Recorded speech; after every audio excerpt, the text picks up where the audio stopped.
Thank you very much for this very kind and generous introduction. Thanks for the invitation. It's a pleasure to be here, and it's a very unique environment, and the co-location of conferences that are with different focuses, I think, extremely exciting. And the place is extremely nice, extremely exciting. It's also a little bit of a challenge to give a talk to a very diverse audience, so at some points I might be saying things that are sort of obvious, and I apologize in advance.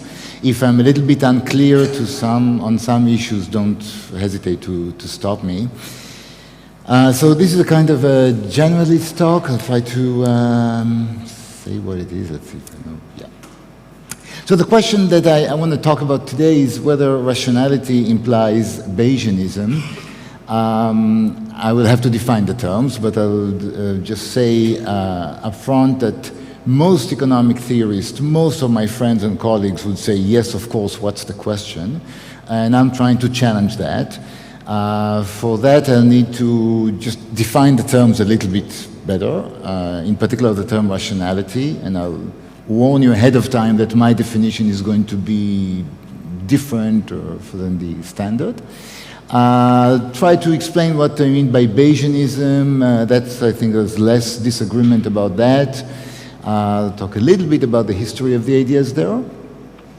There'll be a few digressions. I'll try to make them not too long and to warn you when I'm digressing.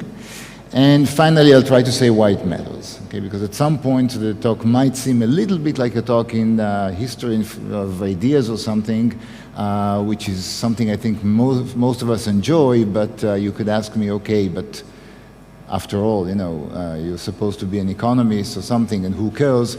So I'll try to also convince you that these things do actually matter. Okay.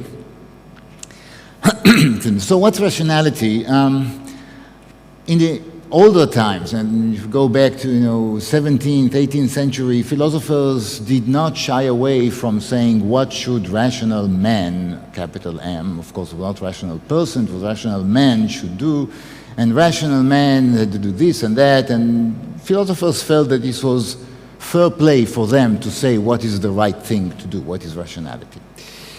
Over the years, things change, and about 100 years ago, economics took a very dramatic turn in the 1930s, mostly with the works of Paul Samuelson. There were some works that preceded that, but basically following Samuelson's famous paper from the 30s, 38, we could talk about the revealed preference paradigm.